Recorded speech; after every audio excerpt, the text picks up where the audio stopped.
మేము ఇది సాధించినాం, అది సాధించినాం, ఇది కాళేశ్వరం ప్రాజెక్ట్ తర్వాత ఇన్ని లక్షల ఎకరాలని వాళ్ళ 5 ఏళ్లలో 2023లో అది బ్యారేజ్ కొలాప్స్ అయిపోయింది.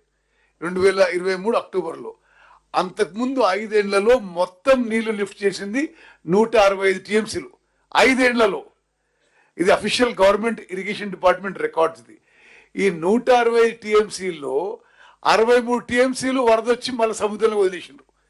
160 టీఎంసీలు అందులో 20 టీఎంసీలు 82 టీఎంసీ మిగిలితే ఆ తర్వాత సంవత్సరానికి ఉపయోగించింది కేవలం ఒక 11 టీఎంసీలు మాత్రమే.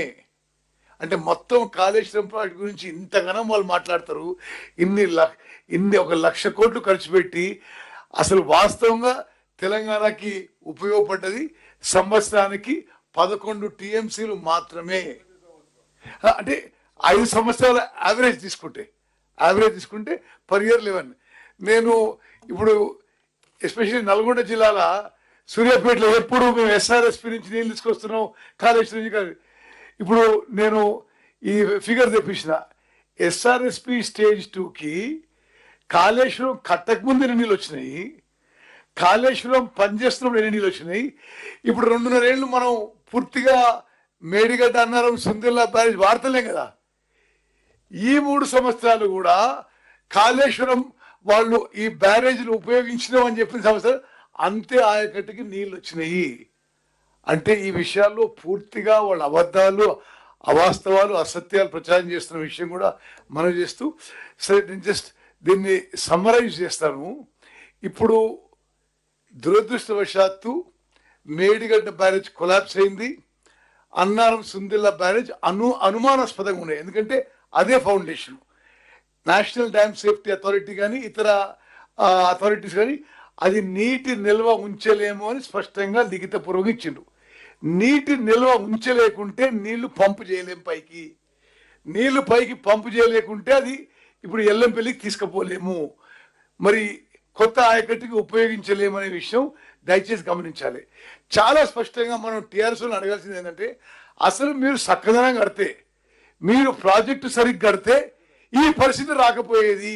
టెంకాయలు కొట్టుడు తప్ప కట్ట మట్టన్న తీసిండా. అన్ని ఇవాళ మనం కంప్లీట్ అయితే వాడు పోయి ఫోటోలు దిగుతుండు. శిల్పారామంలో ట్యాంక్ బండ్ మీద పోయి ఆ మధ్యలో సెల్ఫీ దిగి సెల్ఫీ డబ్బా కొట్టుకోడు. ఎవడా మీ తాత కట్టినాడు శిల్పారామం. ఇప్పుడు సేమ్ సనత్ నగర్ తిమ్స్ దగ్గర పోయి ఫోటోలు దిగుతున్నాడు సిగ్గు లేకుండా. దేవుడు సిగ్గు ఎట్లా పెట్టలేదో నాకు అర్థం కాలే. వాళ్ళ డిక్షనరీలోనే లేనట్టుంది సిగ్గు అని పదం. కుటుంబం మొత్తం సిగ్గు తప్పిపోయారు. ఇప్పుడు కుటుంబానికి మొత్తం తెలంగాణలో ఉండే అన్ని కుటుంబాలకు అసలు 5 లక్షల లైఫ్ ఇన్సూరెన్స్ చేయాలని పెట్టుకున్నాం. రేపు ఇందిరమ్మ బర్త్డే రోజు అఫీషియల్లీ కంప్లీట్గా తెలంగాణ రాష్ట్రంలో పుట్టడమే అదృష్టం అనే విధంగా ఈరోజు ప్రతి వాడికి తెలంగాణలో ఉన్న ప్రతి కుటుంబానికి 5 లక్షల రూపాయలు ప్రభుత్వమే ఇన్సూరెన్స్ కడుతుంది. ఎక్కడన్నా దేశంలో ఈ పథకం ఉందా? ఎక్కడన్నా దేశంలో సన్నబియ్యం ఉందా? ఎక్కడన్నా దేశంలో సంవత్సరంలో 67,000 ఉద్యోగాలు ఇచ్చిరా? ఎక్కడన్నా అడిగిన వాళ్ళందరికీ రేషన్ కార్డులు ఇచ్చిందా? ఎక్కడైనా భారతదేశం మొత్తం మీద పేదవాడికి ఇస్తే 5 లక్షల రూపాయలు ఉచితంగా ఇచ్చే పథకం భారతదేశంలో ఎక్కడన్నా ఉందా? నేను ఛాలెంజ్ చేస్తున్నా ఎవరినైనా. ఆరోగ్యశ్రీని కూడా 10 లక్షలు చేసిన. గల్ఫ్ బాధితులు చచ్చిపోతే 5 లక్షల రూపాయలు ఆ కుటుంబానికి శవాన్ని తెప్పించడమే కాకుండా ప్రమాదవశాత్తు చనిపోతే 5 లక్షల రూపాయలు ఆ కుటుంబాలను ఆదుకోవడానికి కూడా పథకం పెట్టిన. అక్కడనే వినోద్ గారు ఉన్నారు కదా. మీరు అడిగింది ఏంది చేయలేదు, ప్రతిదీ చేస్తున్నాం. ఇది కూడా కేసీఆర్ కోసం కాదు. ఇప్పుడు ఇది కాళేశ్వరం రిలేట్, ఇది ప్రజలకు అవసరం ఉన్నది. దీన్ని జాగ్రత్తగా చేయాలనేది మన ఆలోచన. వాళ్ళు హడావిడి పెట్టిరని, తొందర పెట్టిరని మనల్ని అటు ఇటు చేసి ఏదో ఒకటి చేసి అది కూల కొడితే వీళ్ళే కుట్రతో దాన్నే మనం బాంబులు పెట్టి పేల్చినామని మాటలు మాట్లాడారు. ఎంత బుర్ర తక్కువ అంటే మరి అమెరికాలో ఏం చదువుకున్నాడో నాకు తెలియదు కానీ మరి వేరే దోస్తులు వేరే చెప్తుంటారు. బాంబులు పెట్టి పేలిస్తే గాల్లోకి వెళ్తుందా భూమిలోకి పోతుందా? మా వీరేషన్ చెప్పాలి. ఎన్నో బాంబులు పెట్టి పేలిస్తే ఏదైనా మనం బాంబు పెడితే అది ఏడైనా పెట్టు గాల్లోకి లేస్తుంది కదా, పైకి లేస్తుంది కదా. మళ్ళీ కాళేశ్వరంలో మేడిగడ్డ బ్యారేజ్ భూమిలోకి పోయింది కదా, బాంబులు పెడితే భూమిలోకి ఎట్లా పోతుంది? బుద్ధి ఉందా? అన్నం తింటుండా, గడ్డి తింటుండా? మాట్లాడేటప్పుడు బుర్రనాన్ని ఉపయోగించాలి కదా. పోనీ ఒకవేళ ఏదన్నా జరిగింది అని అంటే ఏదన్నా చేస్తే ఏదన్నా శకలాలు వేసినాయి, గాల్లో ఉన్నాయి, ఇది ఉన్నదని అంటే మనం బాంబులు పెట్టాం. భూమిలో కుంగిపోయింది దాన్ని మనం బాంబులు పెట్టామని మన మీద వేస్తాడేమే. మీ నాయన అవినీతికి బలైపోయింది కాళేశ్వరం, మీ కుటుంబ దోపిడీకి బలైపోయింది గోదావరి నదీ జలాలు. మొత్తం మీ ఎంటైర్ కుటుంబం హ్యాస్ టు టేక్ రెస్పాన్సిబిలిటీ. మొత్తం ఎంటైర్ ఫ్యామిలీని పనిచేయాలి, ఒక్కొక్కరిని కాదు. తెలంగాణకి 8,21,000 కోట్ల రూపాయలు అప్పు వస్తుంది, కేసీఆర్కి 1000 ఎకరాల ఫామ్ హౌస్ వస్తుంది, 1,00,000 కోట్ల రూపాయల ఆస్తులు వస్తాయి. జన్వాడల కేటీఆర్కు 100 ఎకరాలలో వస్తుంది, హరీష్ రావుకి లేదనుకుంటున్నాం, మొయినాబాద్లో ఉంది 50 ఎకరాల ఫామ్ హౌస్, శంకర్పల్లిలో కవితకు ఉంది 25 ఎకరాల ఫామ్ హౌస్. అటు భూములు ఇచ్చిపెట్టి ఉత్త ఫామ్ హౌస్లు ఇల్లే చెప్తున్నా. మనం 250 గజాలలో 500 గజాలలో కట్టుకోవాలంటే జన్మంతం కష్టపడాల్సి వస్తుంది. ఉత్తమన్న ఇల్లే లేదని చెప్తుంటాడు అప్పుడప్పుడు. మరి కేసీఆర్కి మాత్రము అంటే ఆ సూత్రం ఏందో మనకు తెలవాలి కదా. రాష్ట్రం అప్పుల ఊబిలు ఎట్లా కూరుకుపోతుంది, కేసీఆర్ ఆగర్భ శ్రీమంతుడు ఎట్లయితాడు, న్యూస్ పేపర్లు ఎట్లొస్తాయి, టీవీ ఛానల్స్ ఎట్లొస్తాయి, వ్యాపారాలు ఎట్లొస్తాయి, బెంచ్ కార్లు ఎట్లొస్తావు, ఆ సూత్రం చెప్తే తెలంగాణ మొత్తం బాగుపడుతుంది కదా. కేసీఆర్ని అందుకే కదా 2 సార్లు ముఖ్యమంత్రిని చేసింది ఆ సూత్రం చెప్పమని. సిగ్గుండాలి మాట్లాడనీకి. మీరు ఖర్చు పెట్టలే, బొక్కిర్రు పందికొక్కులొక్క బొక్కిర్రు మీరు. I'm on record. 2,328 కోట్లు పనులు చేయకుండా సర్వే మొబిలైజేషన్ అడ్వాన్స్ పేరు మీద మీరు పైసలు దొబ్బినరు, పంచుకొని తిన్నారు.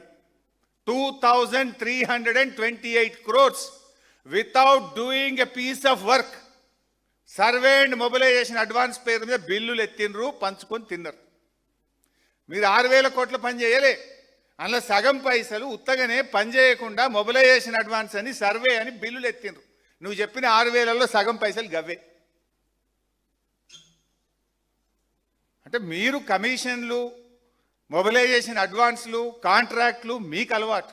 బీఆర్ఎస్ వచ్చినాక మొబిలైజేషన్ అడ్వాన్స్ సిస్టమే రద్దు చేసినాం, ఈపీసీ సిస్టమే రద్దు చేసినాం. ఈపీసీ పేరు మీద అడ్డగోలు దోపిడిని ఆనాడు కేసీఆర్ గారి ప్రభుత్వం రద్దు చేసింది. ఇది వాస్తవం. నువ్వు మాట్లాడుతావు మేము ఆ రోజు కమిషన్ల కోసమో దీనికోసమో మేమేదో ప్రాజెక్టు మార్చినాము అని మాట్లాడుతున్నావు. మీలాగా మేము ఎప్పుడు చేయలే. మా నిజాయితీ ఇది chronological order of BRS effort. ఏం చేసినాం ఇది చూపి బాబు. ఇందులో ఎంత కష్టపడ్డామంటే బీఆర్ఎస్ ప్రభుత్వం వచ్చిన 2 జూన్ 2014 నాడు బీఆర్ఎస్ ప్రభుత్వం వచ్చింది. ఆనాడు కేసీఆర్ గారు నీటిపారుదల శాఖ మంత్రిగా నాకు అవకాశం ఇచ్చిండ్రు. నెక్స్ట్ మంత్ జూలై 23వ తారీఖు నాడు నేను మహారాష్ట్రకి వెళ్ళి అక్కడ ఆనాటి నీటిపారుదల శాఖ మంత్రి, అక్కడ కాంగ్రెస్ ప్రభుత్వమే ఉంది, ఆనాటి కాంగ్రెస్ మంత్రి పేరు ఫస్ట్ పెట్టు బాబు, హసన్ ముషరాఫ్ గారు. హసన్ ముషరాఫ్ అని ఆనాటి కాంగ్రెస్ ప్రభుత్వంలో మహారాష్ట్రలో నీటిపారుదల మంత్రి దగ్గరికి వితిన్ ఏ మంత్, మాది 2 జూన్ నాడు గవర్నమెంట్ ఏర్పడితే జూలై లోపల అపాయింట్మెంట్ తీసుకున్నా పోయినా. బాబు మీతో కొట్లాటొద్దు, నన్ను మా ముఖ్యమంత్రి గారు పంపిస్తే నేను వచ్చినా, మేము తమిడిహట్టి దగ్గర బ్యారేజ్ కట్టుకుంటాము అంటే ఆయన నవ్వి ఒక మాట అన్నాడు, 7 సంవత్సరాల నుంచి మా కాంగ్రెస్ ముఖ్యమంత్రులు ఉంటేనే మేము అనుమతి ఇవ్వలేదు, ఎట్టి పరిస్థితుల్లో తమ్మిడిహట్టి దగ్గర 152 మీటర్లకు అనుమతి ఇవ్వము అన్నాడు. బతిమిలాడినాం, రిక్వెస్ట్ చేసినాం, మన బాధ చెప్పినాం, మన రైతు ఆత్మహత్యల గురించి చెప్పినాం, తల్లడిల్లినాం, తనలాడినాం. చివరికి ఆయన ఒక మాట అన్నాడు, 6 నెలలు అయితే మాకు ఎలక్షన్ ఉంది, 5 ఏళ్ళకెళ్ళి మీ కాంగ్రెస్ గవర్నమెంట్ అడుగుతున్నాయి, మేము ఇయ్యలేదు, ఇప్పుడు ఎలక్షన్ల ముంగటి ఇస్తే మేము ఆగమవుతాం, మా రాష్ట్రంలో ఉద్యమాలు జరుగుతున్నాయి, మేము ఇచ్చే ప్రశ్నే లేదు, ఎలక్షన్ అయినాక రాపోండి, గప్పుడు ఏదంటే మళ్ళీ మాట్లాడదాం, ఎలక్షన్ అయ్యేదాకా ఇటాంకలు రాకు అన్నాడు. సరే ఎలక్షన్ అయినాయి, ఆడ పోయింది, కాంగ్రెస్ ఓడిపోయింది, బీజేపీ గవర్నమెంట్ వచ్చింది. సరే ఈలోపు 16/8వ నెల అంటే ఆగస్టులో ఇంజనీర్లు కలిసినారు. మళ్ళీ బీజేపీ గవర్నమెంట్ రాగానే గిరీష్ మహాజన్ గారు అని అక్కడ బీజేపీ ప్రభుత్వంలో నీటిపారుదల మంత్రి అయిండు. వెంటనే మళ్ళీ పోయిన మంత్రి అయిన వారంకే పోయిన దొరకబట్టుకొని, ఎవరో గౌడు మా సిద్దిపేటలో చిన్నగుండెవెల్లో గౌడు, ఆయన కాన్స్టిట్యున్సీల లీడర్, ఆయన ద్వారా తొవ్వ పట్టుకొని ఎత్తుక్కొని అపాయింట్మెంట్ తీసుకొని ఆయన దగ్గర పోయి తనలాడితే బాయ్ సాబ్ మేమే ఉద్యమాలు చేసినాం, అరెస్ట్లు అయినాం, జైల్లో పడ్డాం, తమ్మిడిహట్టి దగ్గర పెంచొద్దని పోరాడిన వాళ్ళమే మేమెట్లా అనుమతిస్తామో అని ఆయన అన్నాడు. మన అదృష్టానికి గవర్నర్గా తెలంగాణ బిడ్డ విద్యాసాగర్ రావు గారు మహారాష్ట్ర గవర్నర్, ఆయన దగ్గరకు పోయి బతిలాడినా. ఆయన రాజ్భవన్కు ఇరిగేషన్ మినిస్టర్ని పిలిచి, చూడు భయ్ నేను కూడా గోదావరి జలాల మీద పాదయాత్ర చేసిన, ఇక్కడ చాలా క్రైసిస్ ఉంది, దయచేసి మీరు సహకరించడానికి ప్రయత్నం చేశాను. కుదరలే. మళ్ళీ కేసీఆర్ గారు 5వ ఐటమ్ 17 ఫిబ్రవరి 2015, అది కేసీఆర్ గారి జన్మదినం. ముఖ్యమంత్రి అయిన తర్వాత మొదటి బర్త్డే. ఆయన బర్త్డే ముఖ్యం కాదు, తెలంగాణకు గోదావరి జలాలు ముఖ్యమని కేసీఆర్ గారు స్వయంగా మహారాష్ట్రకు వచ్చి అక్కడ ముఖ్యమంత్రి గారిని, నీటిపారుదల మంత్రిని ఆయన కలిసి బతిలాడిండు. మాకు ఎట్లన్నా తమ్మిడిహట్టి దగ్గర అనుమతి ఇవ్వండి, మేము కట్టుకుంటాము అని 17 ఫిబ్రవరి 2015 నాడు కేసీఆర్ గారు వచ్చి కూడా రిక్వెస్ట్ చేశారు. ఆయన దేవేంద్ర ఫడ్నవీస్ గారు అందరూ మేము పోరాటాలు చేసినాం, నాది విదర్భ ప్రాంతం, మా చిన్నమ్మ ఒక ఆమె ఎవరు ఎమ్మెల్సీ ఉంది, ఆమె అరెస్ట్లు అయింది, మీరు ఆమెను పోయి బతిలాడంటే ఆమె ఇంటికి పోయి బతిలాను నేను, ఆ ఎమ్మెల్సీ గారింటికి. నో ససేమిరా అన్నారు. అన్ని ప్రయత్నాలు చేసినాం, అయినా కూడా వాళ్ళు ఒప్పుకోలేదు. సరే, ఇంతలో ఏం జరిగింది?